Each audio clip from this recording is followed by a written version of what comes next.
of Mangalore Academy of Professional Studies welcomes you to the webinar on the topic Time Management.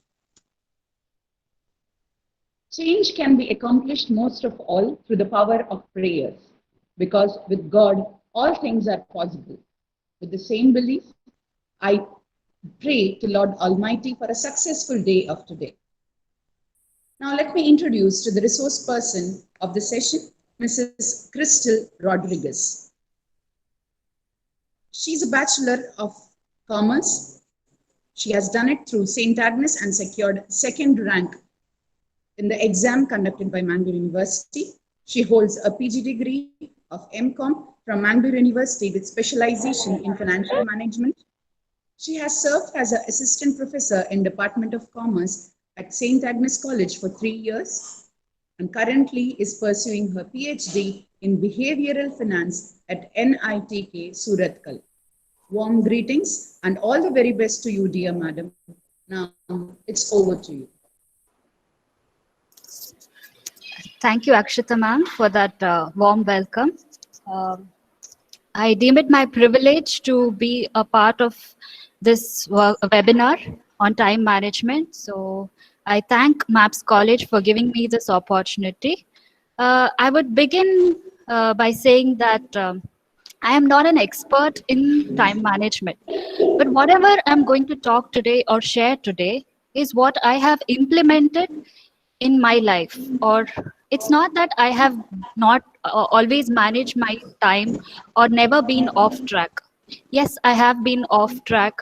Sometimes I have wasted time, but still, whatever these little techniques that I'm going to share with you have helped me personally to manage my time better and come back to track as soon as possible.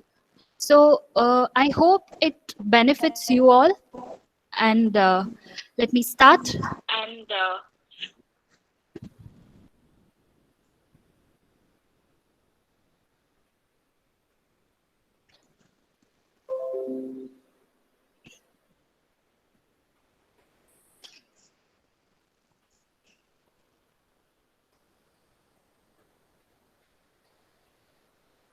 so I hope my screen is visible.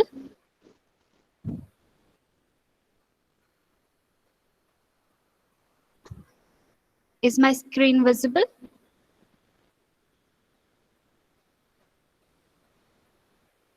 Can anybody provide me a feedback? Yes, visible. Ma'am, it's visible. Thank you. Yes. Okay, so these are the contents of my presentation.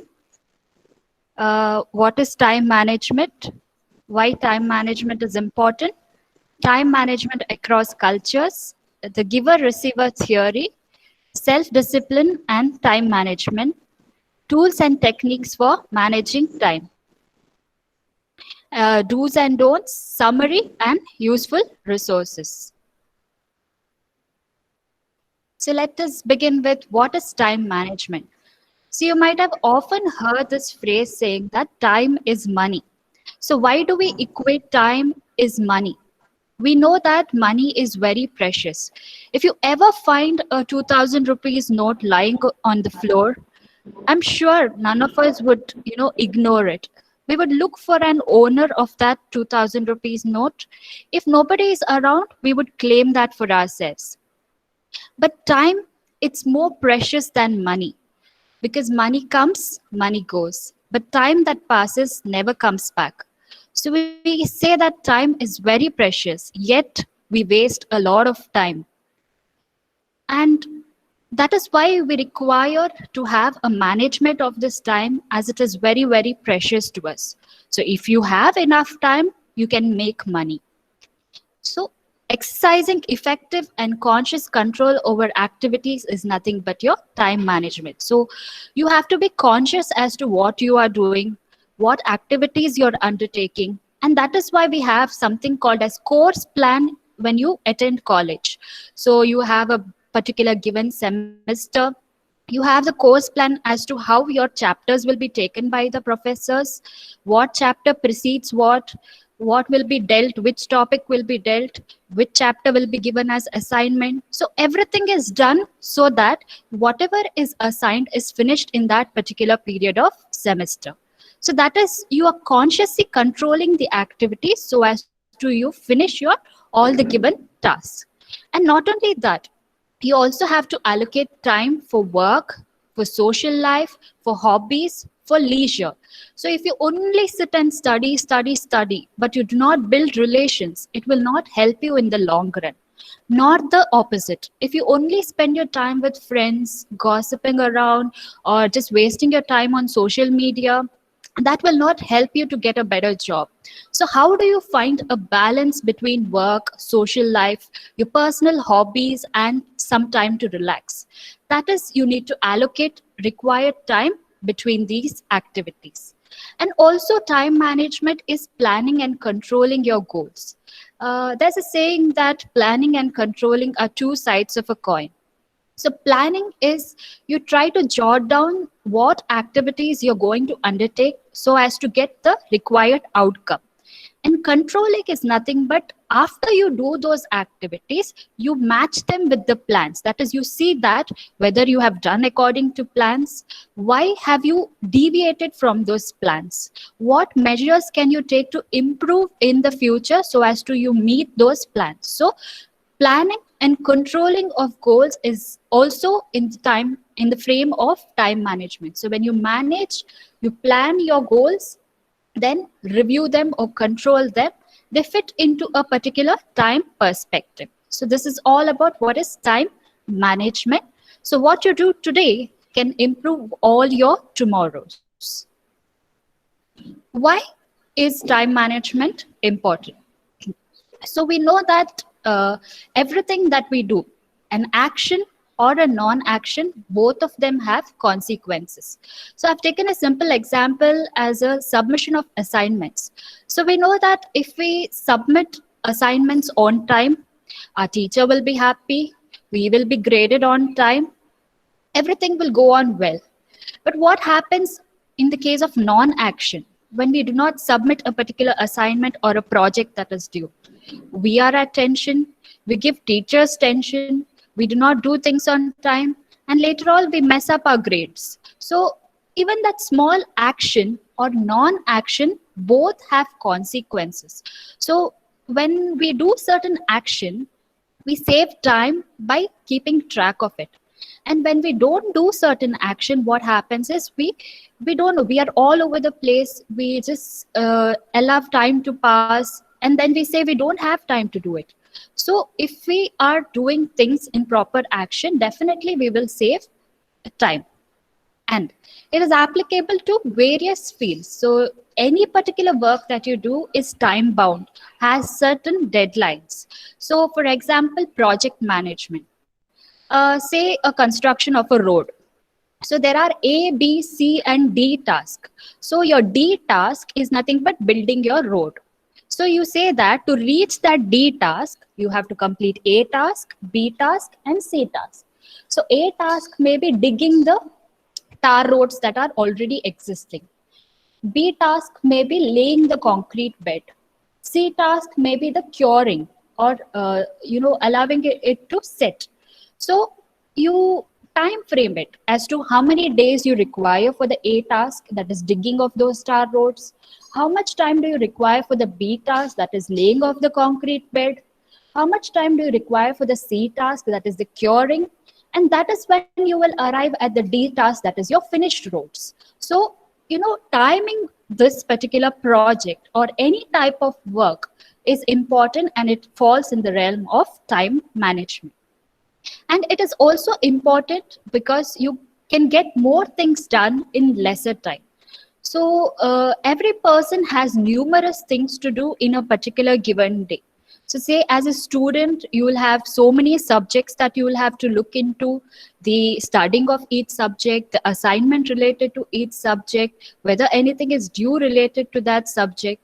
As a teacher or as a mentor or professor or in any other field, what is required of you in a particular day? How many classes you have to take? What conversations you have to have with your students? What academic work has to be done?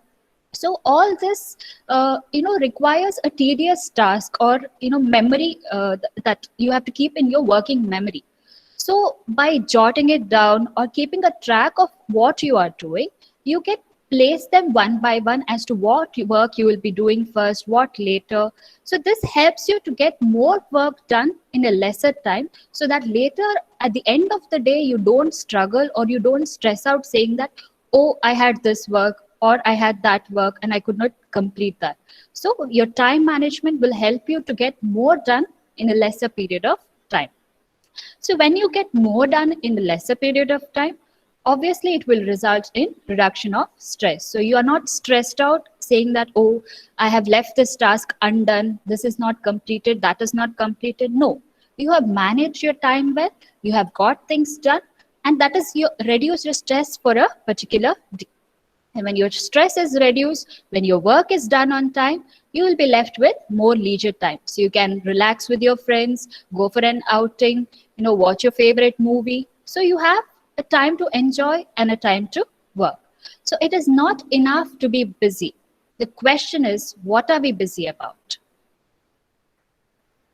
Now let us deal with time management across culture. So every person or every culture, say the Western culture or the Eastern culture, people look at time differently. So we have three ways of looking at time. The first one is the linear time or the monochronic time. So countries like America, Germany, Switzerland, England, all these countries follow something called as linear time. In linear time, what happens is they say that these countries believe that you have to move with time. The past is already over. Concentrate on the present. That will help you for your future. So in these countries, especially the US, you cannot be late. If you are late to office, you will be definitely fired. Or if you have any appointments with any person or your clients or a doctor, they are very, very punctual when it comes to any kind of meeting. So they see time as a scarce resource which keeps passing, and you cannot have control once it is gone out of your hand. So you need to manage it very carefully. So what they do is they don't think much about the past. They concentrate on the present, and they give it a timeline, saying that if you can see in the two diagrams, okay, you can see in the figures, saying that the past is over, the present divided, that is today's task, into A, B, C, D, E tasks, and the boxes, the small boxes, represent how much time they would take to engage in this particular A, B, C, D task. Then once you plan your present day, you can make your long-term plans for the coming days or months. So it is like taking hold of your present and your future. It is in your hands. So that is what they believe. This is basically what the Western culture believes. And in the Eastern Hemisphere, or the countries such as Spain, Portugal, Italy, they believe in something called as the multi-active time or polychronic time. So here what happens is, they say that the more number of tasks you do in a particular given time, the more happier you are. It's just the opposite of linear time. There you do one activity of a time, one particular activity at a time, and you give your best at it. Don't do any other activity. But in multi-active time, the more number of work you do at a particular given time, the more happy you are. Or we can also say that in multi-active time, your human relations or conversations with people play a more important role than your time schedule or punctuality. So just an example, there were two colleagues, okay, working in a company. One was a German and one was an Italian. So you know that Germans, they follow linear time, and Italian follows multi-active time. So for German, he had written in his diary that he has to meet his colleague at 9 o'clock. But his colleagues, his Italian colleagues arrives at 9:30, and then this Italian colleagues ask his German colleague, "Why are you so angry? Is it because I came at 9:30?" So the German says, "Yes, definitely, because I had written 9 o'clock in my diary. So for me, it is 9 o'clock is the appointment. You should have come at 9 o'clock." So the Italian says, then why don't you just write it 9:30? We both will be happy. So you say in your diary it was 9:30 and I have come at 9:30. So we both will be happy. So for the Italian, why he is responding in this way is, for him the meeting with a German is important and not at what time he is meeting with that person. So that human relationship, that meeting itself is more important than the time at which people are meeting. So this is how multi-active time people or polychronic time view is. Here human relations are more important. So if you see, if any American is in this country such as Spain, Portugal, Italy and all these countries, if he goes there and he says that, oh, my time is up, I need to leave, and he leaves a conversation unfinished, the Arabs or maybe the Italians, they think that that sentence should be only said when death is near. Okay, for them, the unfinished conversations are more painful than wasting of time. So here, the human relations is given more importance. So you can just see the figure how, in theory, how the multi-active time is. They also make something like linear time, who follow linear time, they make a schedule like that. But in reality, they may not fall in that particular schedule. They may overlap. For them, meeting people, having more conversation with people is more important. And they drag the work maybe and finish it that day. But it may overlap with the time schedule that they are prepared in theory. So it may not match, the theory and the reality may not match. The third type that even we as Indians follow is called as cyclical time or reflection time. So here what happens is, in linear time and in multi-active time, time is viewed as a scarce resource. That is, it is very limited.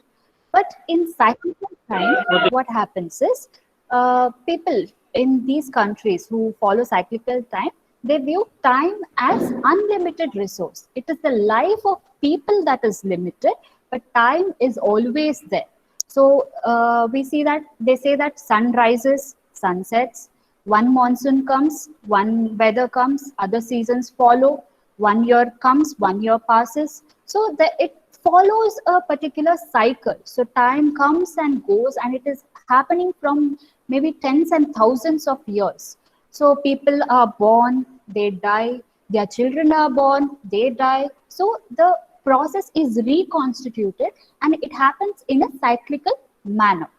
So if a Westerner thinks that a person, he may say that a Japanese or a Chinese or an Indian, if he or she is not taking any decision about his or her time, then they get angry and they say, why are you not taking decision?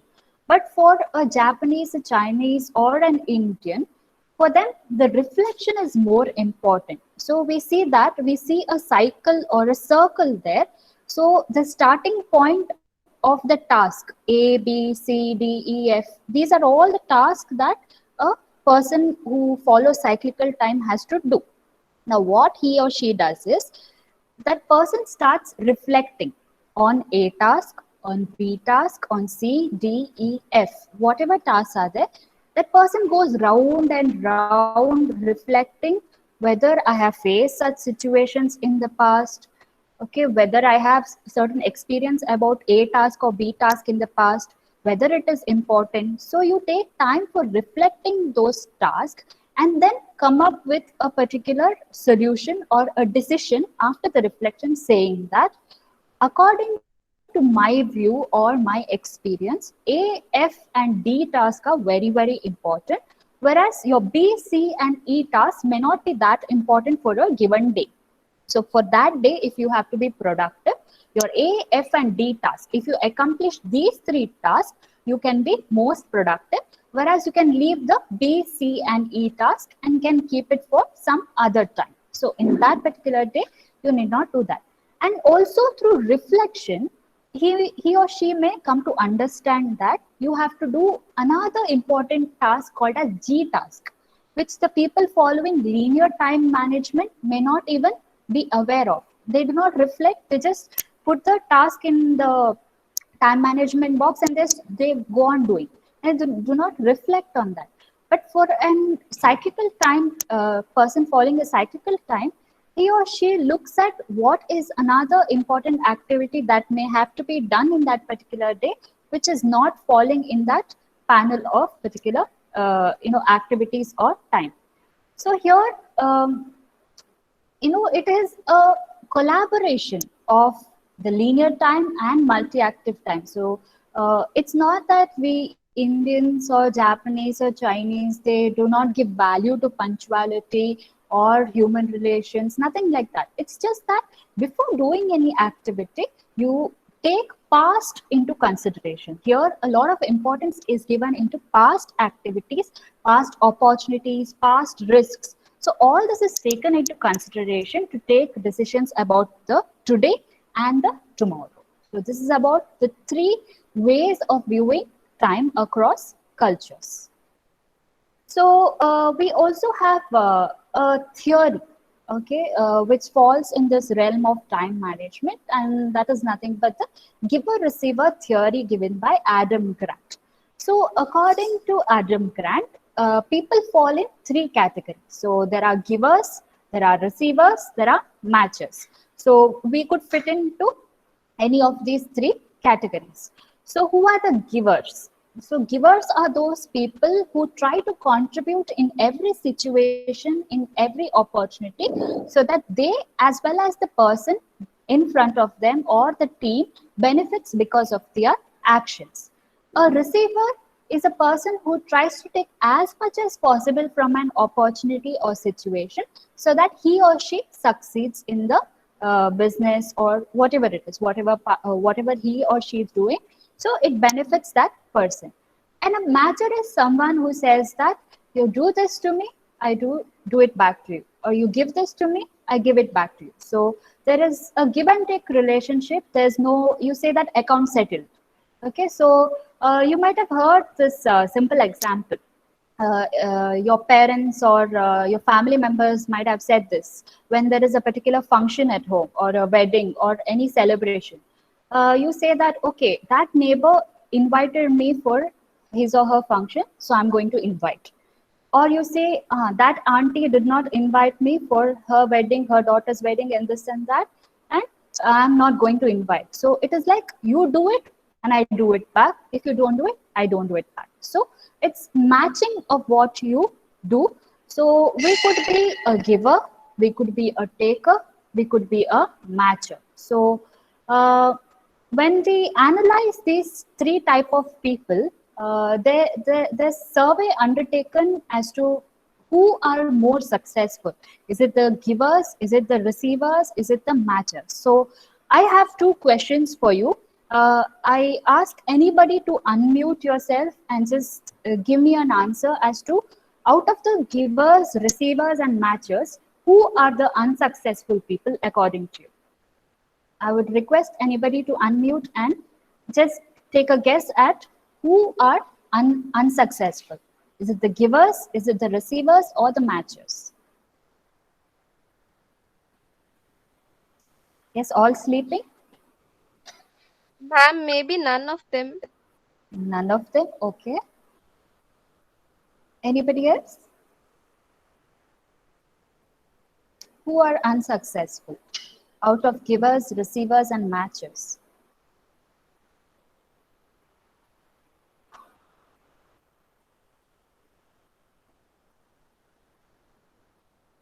Nobody? Yes. Ma'am, everybody has their own benefits. Everybody has their own benefits. Okay, but according to survey reports, I'm telling, survey reports that were conducted across various organizations, they found that one particular type of group were unsuccessful. Maybe receivers. Receivers, okay. Could you? Yeah, okay. Anybody else?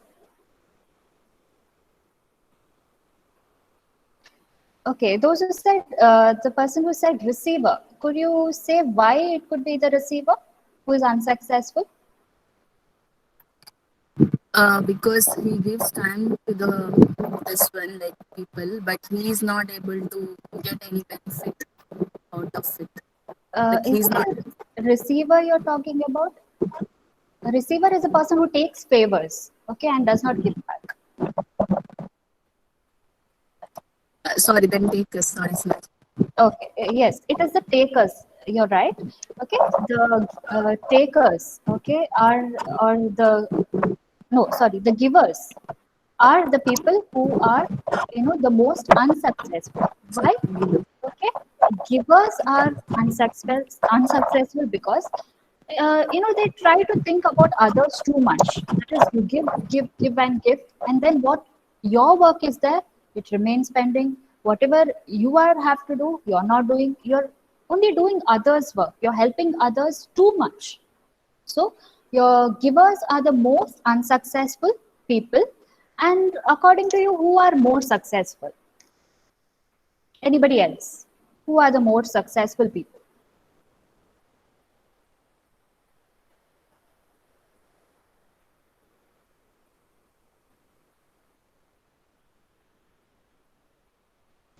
Ma'am, is it takers? Takers, okay.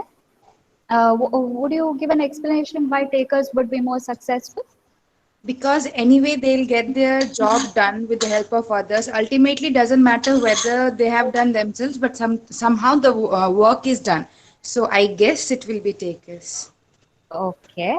Okay. So this is not my explanation or my conclusion. It is from the survey reports, and they found that again the givers are more successful. So in the short run, okay, givers are unsuccessful people, but in the long run, they learn from their mistake and they become smart givers. Okay. So we'll discuss about what is smart givers. So these people become smart givers, and what happens is they build good relations with people. There is a better team building that happens because of givers, and they contribute as much in their group. So what happens is givers become more successful, and it is the receivers, again, in the long term, they become unsuccessful because they try to get as much as from people, and then later they spoil the relations that they have in their particular organization.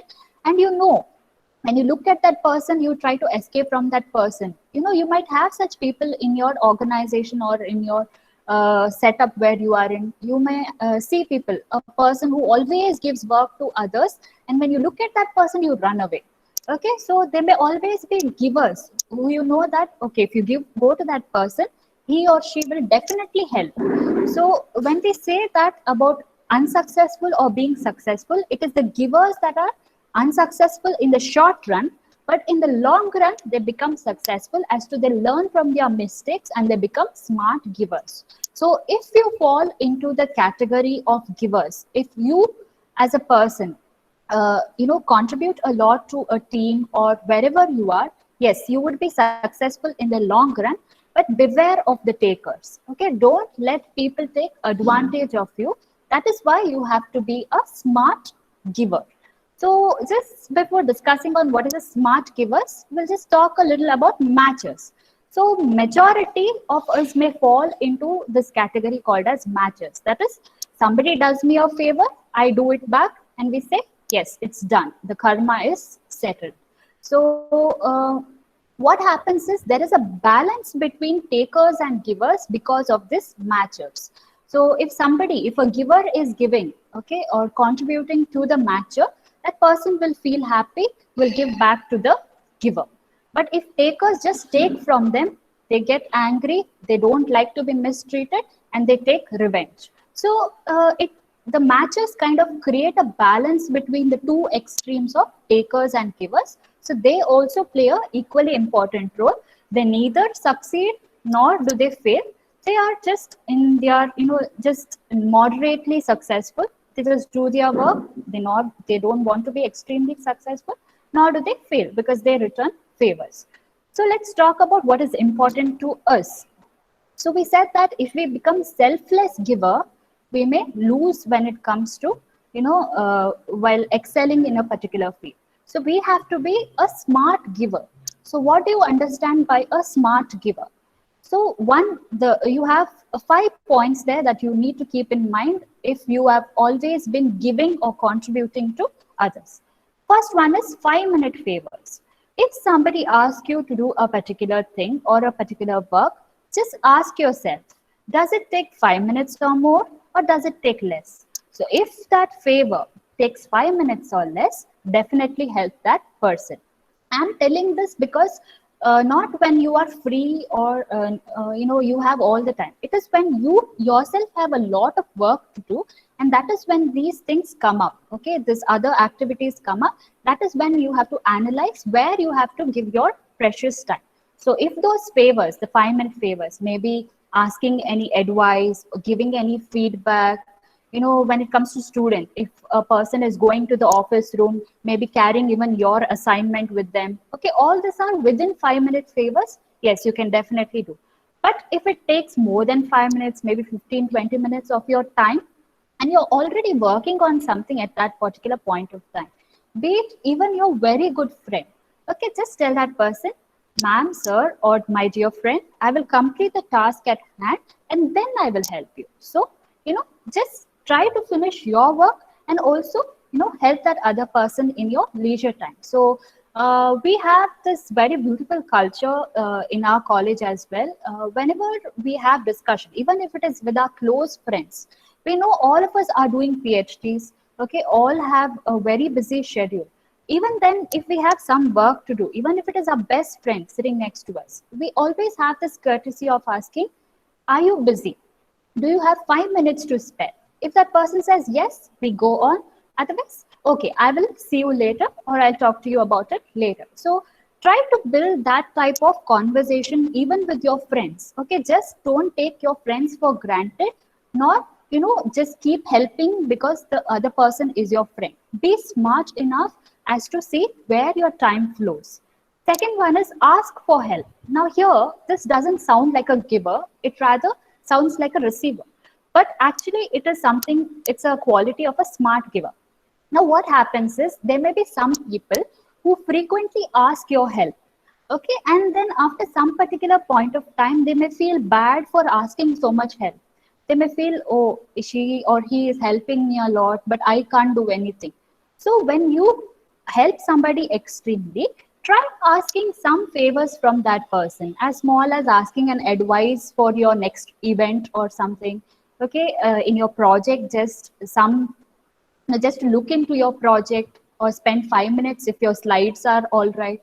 So asking those little things from the person whom you constantly keep giving, that helps them feel that they are also contributing back to your life. So it doesn't make them feel as a receiver, it helps them feel, okay, I'm a matcher, okay, I'm also giving something to that person in return. So it helps them to be a part of your life, and it makes them also happy. So next time when you help them, they don't have that particular guilt in their mind saying that, oh, that person is always helping me and I don't have anything to give back. Then give all at once. So this is especially when it comes to doing something good for the society. Rather than scheduling to do little acts of kindness in a particular day, or helping out somebody randomly, have a particular day saying that if somebody comes to you, say, come on Friday or Saturday, that is the day I help everybody. Okay, have a day of helping everybody, or have a day of fulfilling your social obligation.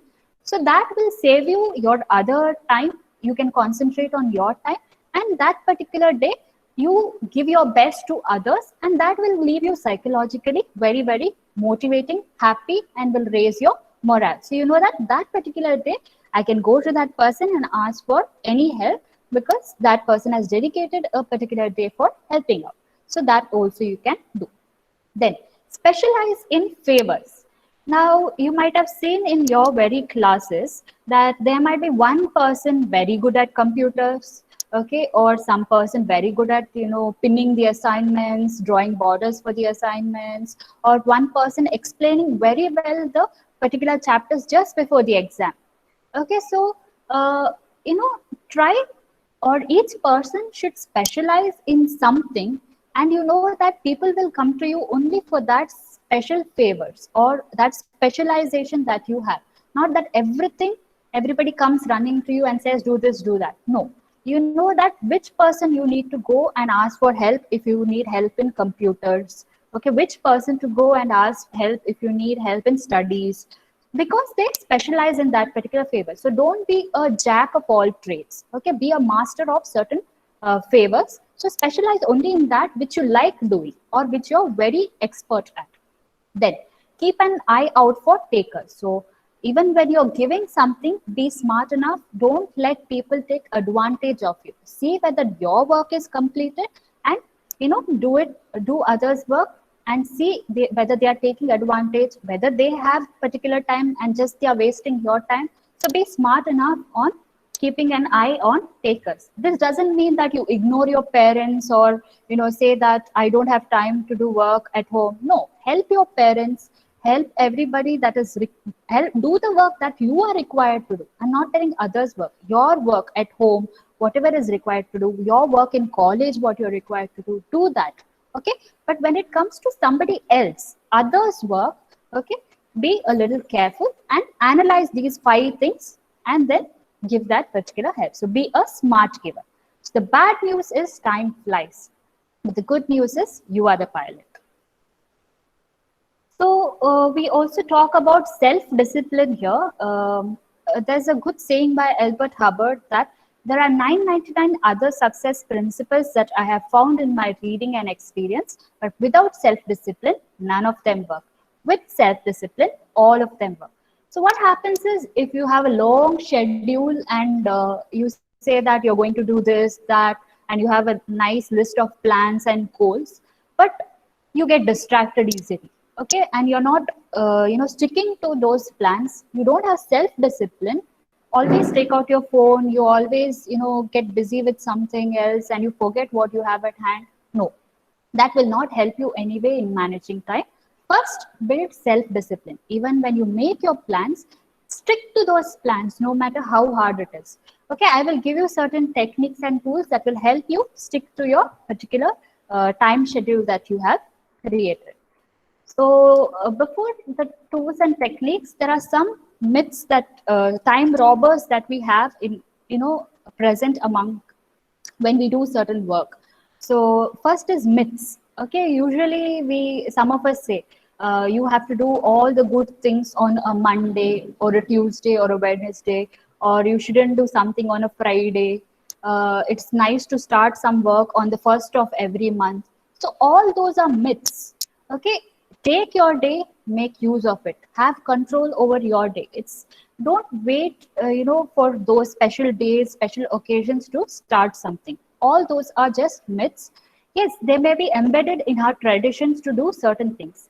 We will look into that. We will not hurt any religious sentiments, but when it comes to our day-to-day activities, I do not think such traditions create any obstacle for doing our work.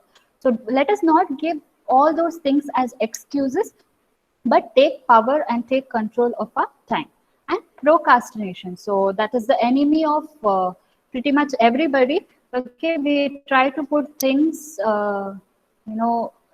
just tomorrow or later, and we never do that. So the tools and techniques that I will discuss may help you to some extent to put away your procrastination. And waiting for answers or approval. Sometimes we do something, then we need to ask our friends or somebody else saying that, is it right, is this okay, and they should say okay, they should say it's fine, and then we continue to the next step. No, don't wait for anyone. You try, you experiment, you fail, because ultimately it is your success, it is your failure. Okay, so it is in your hands. Don't wait always for approval.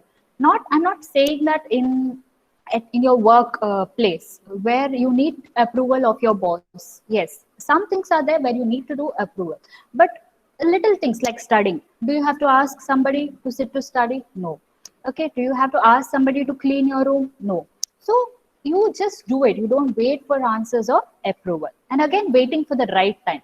So say morning is the right time, so evening is not the right time, or I'm a morning person, or I'm a night person, or I'm this person, that person. No, don't wait for a right time. Take the time and make it right. So interruptions or distractions. So we have all our media, socializing, our TV, you have now all the streaming, Netflix, Prime Video, everything is there. Okay, all these are interruptions and distractions. But when you make time or you have a particular set of time management, these don't become interruptions or distractions. Rather, they become something to relax for or your leisure time activities. So you can schedule them for your leisure time rather than making them the interruption distraction. So when you're working, you can just put your phone in a silent mode, okay, and say everybody who calls you should know that that is your time when you are working. You have to make that clear. Somebody calls you, okay, once you may answer saying that next time when you call, kindly please call at in the afternoon, because morning I devote my time for studying, or morning I devote my time for something, or whatever is your specific time. Let people know that you are busy with something, so you don't have to answer all the calls unless it is emergency. You don't have to reply to all messages. People can wait. Okay, so try to put this interruptions and distractions at the side. So let's discuss now about the tools and techniques how to manage time.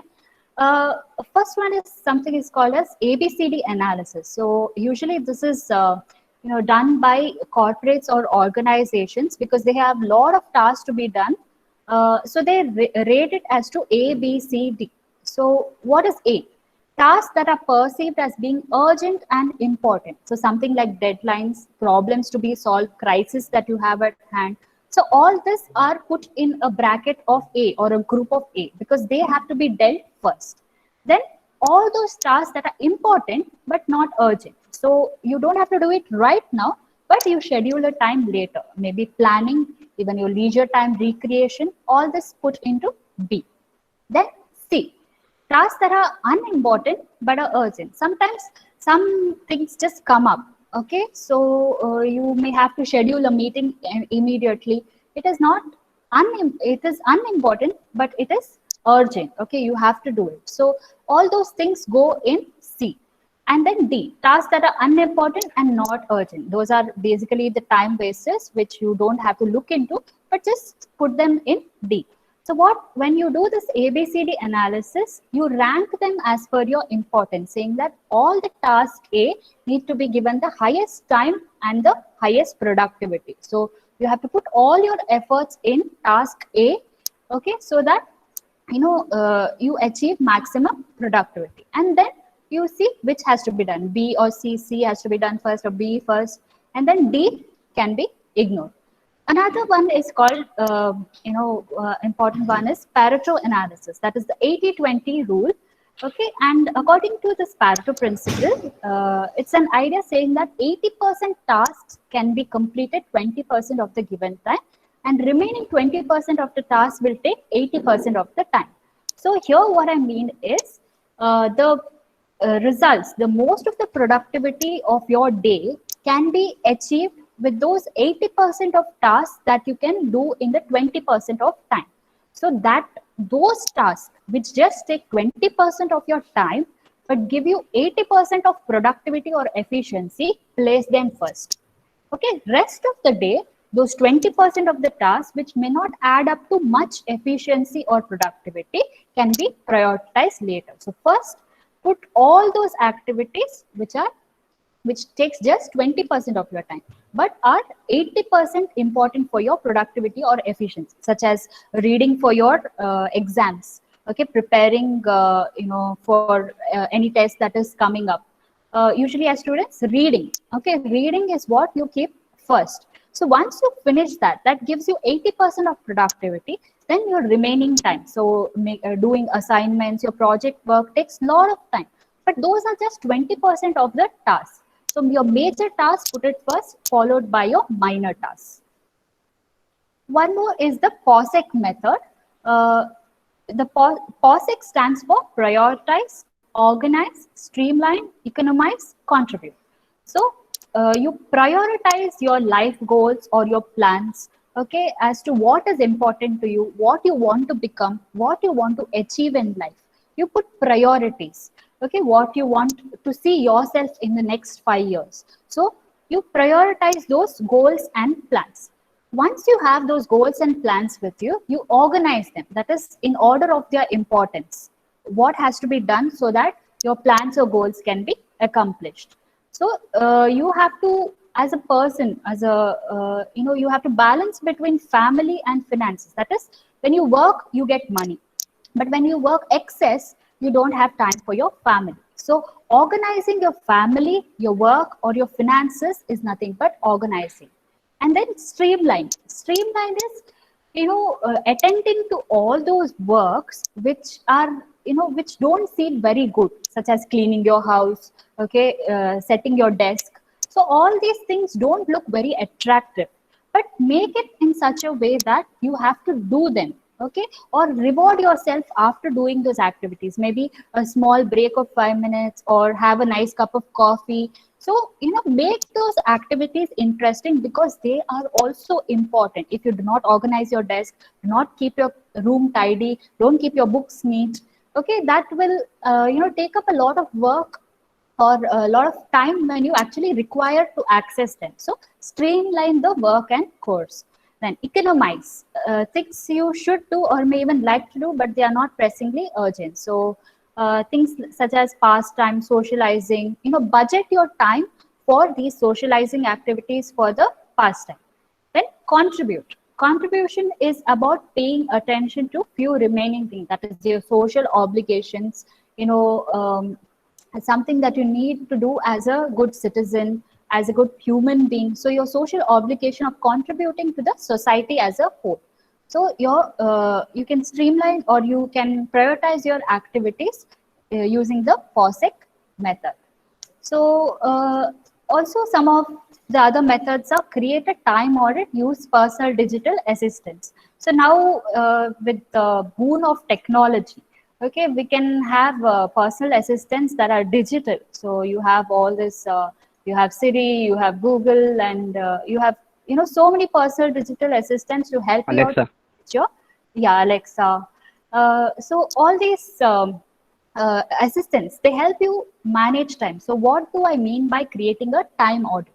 What you do is, when you go through your day, keep a note in your digital assistant that, okay, I read from this time to this time, or I prepared for class from this time to this time. I did some academic work from this time to this time. So you create this time audit, and sometimes some unnecessary work may come. You will have to do that. So what you do is, for 1 week, you keep a note of all the activities you did. After 1 week, download the worksheet that you did, and then see or analyze where you spent your time most. Do you have to refine those time that you have already planning?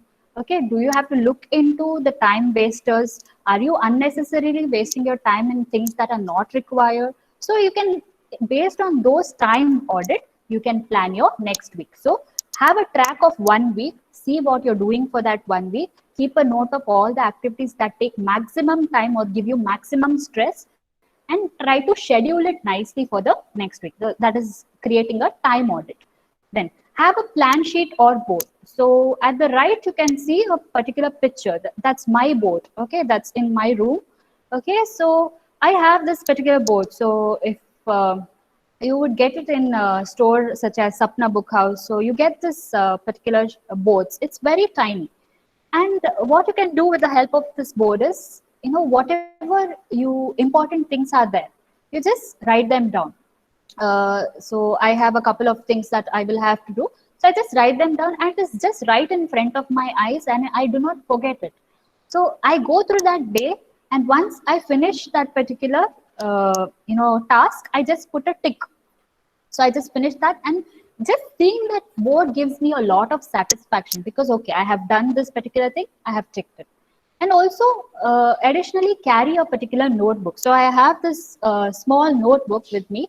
So I usually carry a particular small notebook, because what happens is, you have conversations with people, you go through your day, sometimes you sit blankly, and then something comes to your mind, and then you say, okay, later I have to do this, or I have to wish my friend, or I have to do this particular task. But what happens is, you might forget that thing. So that is why carry a notebook. You can just jot that down, and then that will take care, and you can just look into a book and see what you have to do.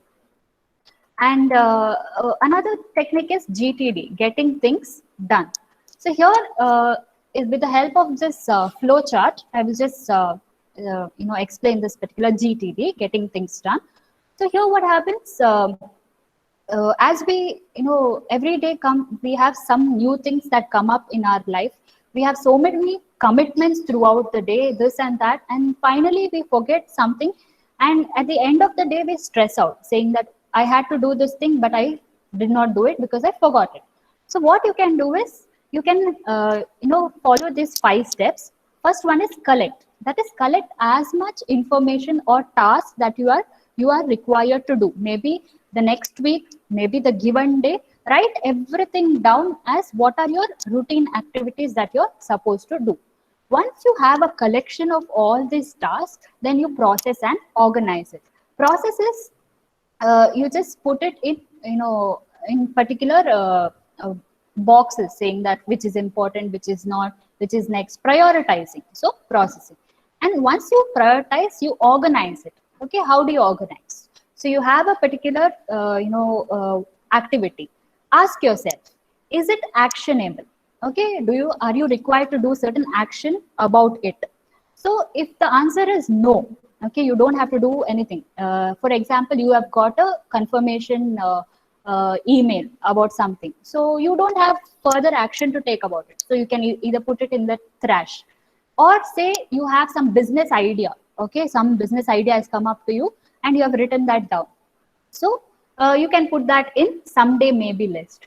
Or you have some other material that you come across, something else that you may require, not now, but maybe for the future. So you can put that to reference list. So right now it is not actionable. So you either put it in trash, someday maybe, or reference. But if it requires you to take immediate action, yes, then again ask another question. Is it a single step to complete or more than single step? If it is not, if it takes more than a single step, put it in a box called as plan project task, because you have to plan that again, saying that what activities you're required to do to complete that particular project. So put it in a box called as plan project task. But can you complete it in a single step? If you say yes, okay, again ask a question. Is it more than 2 minutes or less than 2 minutes? So if it is more than 2 minutes, if it is less than 2 minutes, just do it. Okay, because it just takes 2 minutes, just do it. Maybe giving a feedback, giving an advice, sending an email, making a phone call. Okay, it is just taking less than 2 minutes, so just do it. Again, if it is taking more than 2 minutes, ask another question. Is it for me or is it for somebody else? Okay, if it is for somebody else and doesn't require you to do the work right now, put it in a box called as waiting for task. So it is somebody else's work, it can wait for some time. But if the task is for me, okay, again ask a question. Is it for a specific day or time? Okay, if it is for a specific day of time, say you have to create a PPT on 17th of December. So put it in the calendar saying 17th of December PPT. But if it is something about your coming event, some event is there at hand, or something at college is coming up, so it is not specific time and date, but you require the work to be done immediately. So put it based on a context. So some immediate presentation, some immediate project, all this, or you have an event at home, a party at home. So all this based on context. And what you do is later, in the 4th step, once you've organized all this, take each of the boxes and plan. Okay, plan as to what activity I have to give more importance, what has to be done first. See, your calendar activities, you don't have to think. It is there in the calendar. When the date and day comes, it will appear in front of you. You don't have to think. The 2-minute activities you have already done. So now what is left? Your either waiting for task is left, that is you have to give to somebody, or your plan project task is left, or your context task is left. So these 3 things, out of these 3, again plan. What has to be done immediately, what can be put next, and then once you plan, do it. So this is called the GTD technique. There's also a book by David Allen called GTD. You can refer to that. It has a complete explanation of this particular flow chart that I have explained to you.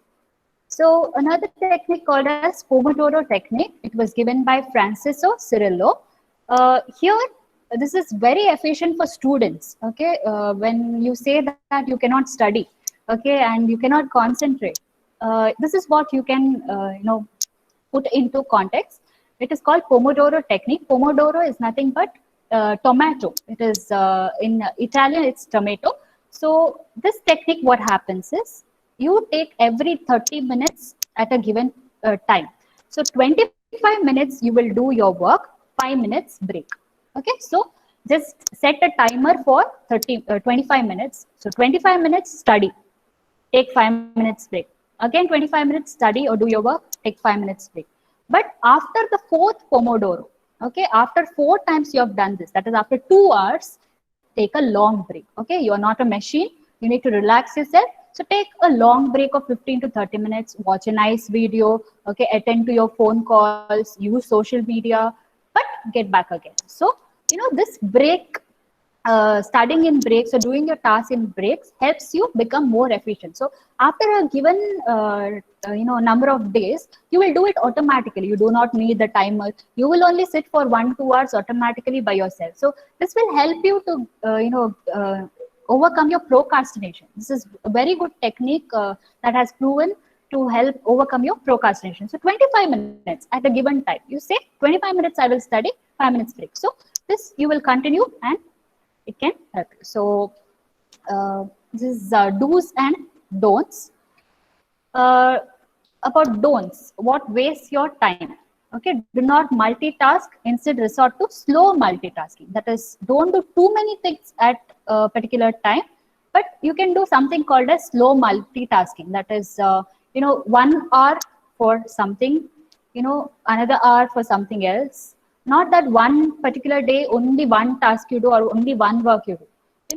Schedule your time between 2 tasks, so that can be referred to as slow multitasking. Not doing eating here, studying here and talking here. No, that doesn't give you any results. And don't strive for perfection.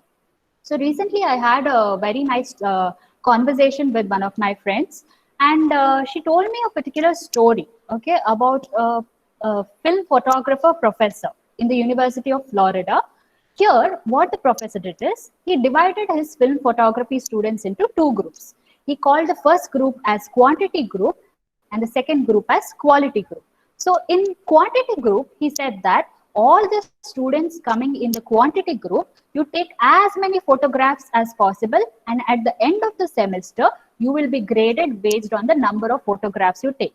So 100 photos A, 90 photos B, 80 photos C. So this way grading. The second group he called as the quality group. So in the quality group, he told that you don't have to give a lot of photographs, just give one perfect shot. Okay, at the end of the semester, you will be valued on one perfect shot, not the number of photographs. So here I would like to pose a question to the participants. According to you, which group performed better? Is it the quantity group, that is most number of pictures, or do you think it is the quality group who had to take one good shot in their camera? Anybody? Quantity or quality? One good shot. Okay, you say the quality group. Okay. Anybody else on that? Quantity. Quantity. Okay.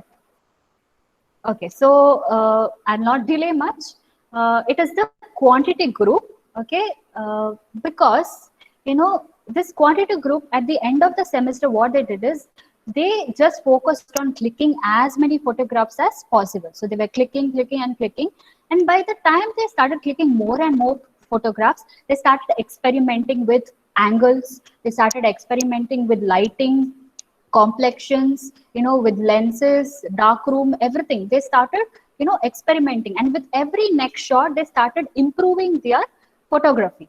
But the quality group, they had to give only one shot, and they started procrastinating, saying that, okay, is this a good shot? They were waiting for approval from others, waiting for the right time. So, they were looking for perfection. Is it the perfect shot? So here what I'm trying to say is, it is not that one good thing that you have to do perfectly. try doing something multiple times. It is that multiple times that will help you to be perfect. So don't strive at perfection. It will only make you procrastinate things. Then avoid burnout. That is, don't get stressed too much about your time schedule. If you are not finishing a particular thing on the time schedule that you have fixed, don't become stressed or don't do too much in a given day. Okay, do only that much that is in your capacity. Slowly over the course of days, you will be able to build your self discipline and time management. And don't answer every email or phone, which is not necessary. And the do's: put a time limit on the task that you do. It helps you to do your tasks on time.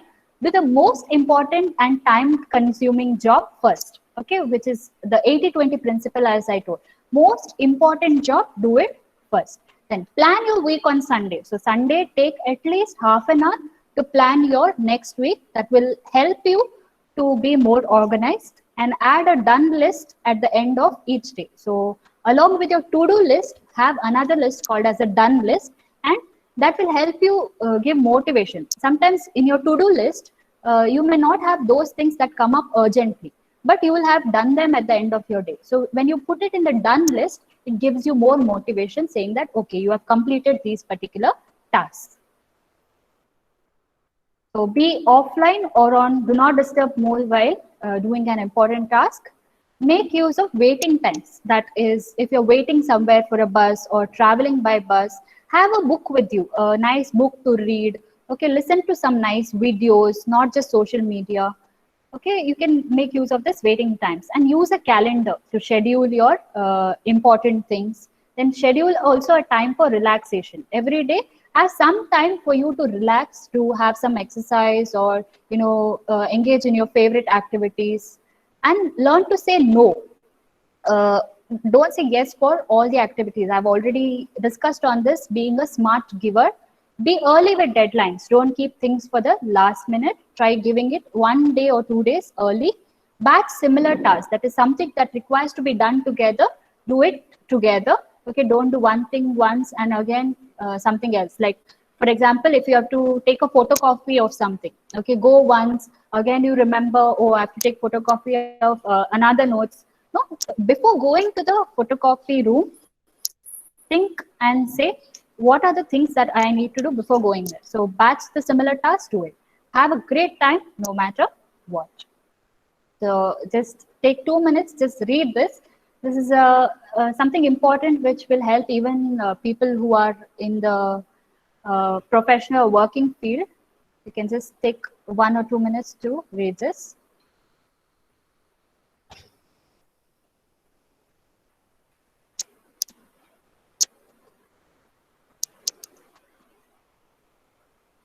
So I don't mean to, criticize anyone here, or this. I found in outside my college where I was working, found it very beautiful. Okay, it's about leaving office on time. It shows your efficiency.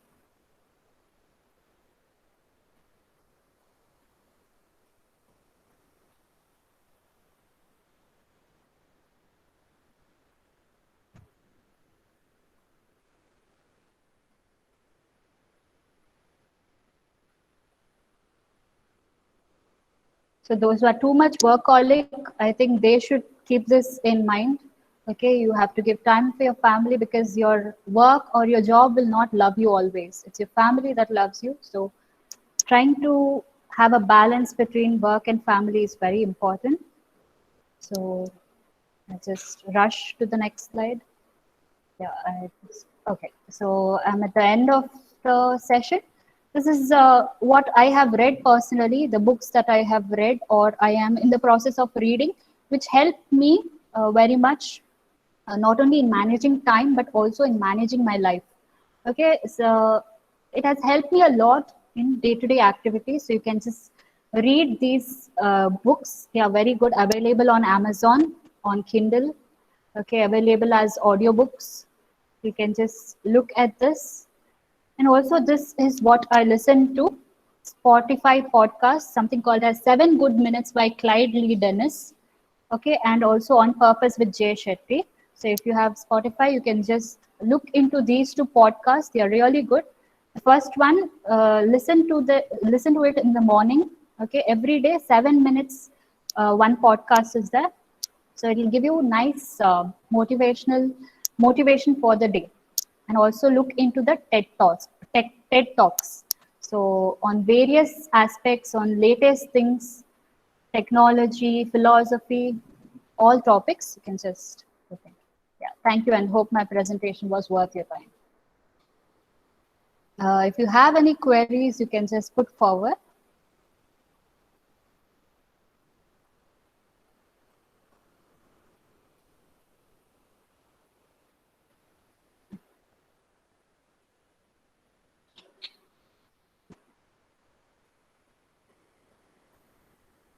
I hope it helped at least a few, not if not everything, at least something might help somebody. So that was my purpose of the presentation. It's just that what I do, it is not an exhaustive topic. Okay, there is so much more available to read about it. So whatever I could do in a period of 1 hour, I have just put it together. So if you have anything to ask about it, you can ask me.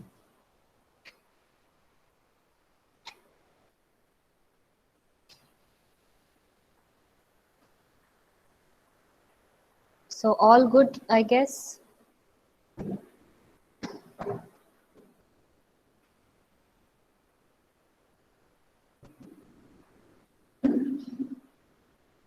Thank you, organizers. Was a great experience. And thank you, participants, for your patient listening.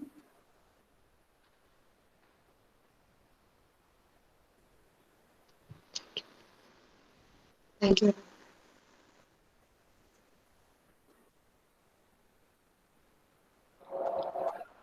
A big thank you, Mrs. Crystal Madam, for brightening us towards the biggest challenge of today, that's time management. Because in today's world, all of us are so busy that whomever we meet, they say that 24 hours of the day are not enough, or they say that time flies. But by today's session, we learned that managing time is not that difficult too, as it looks, as it is we who are the pilots of the plane which flies. And it all depends on various fundas or strategies which we need to implement to make it possible. So once again, wholeheartedly, a big thank you on behalf of Max College, Department of Hospitality Science and IQAC of Mangalore Academy of Professional Studies. Thank you, ma'am. It's my privilege. Thank you, ma'am. Loads of thank you to all the participants too. I request all of you to fill in the feedback form, the link for which is already sent in the comment box, as only after filling this, you will be provided with e-certificates for this webinar. Thank you. Thank you, one and all.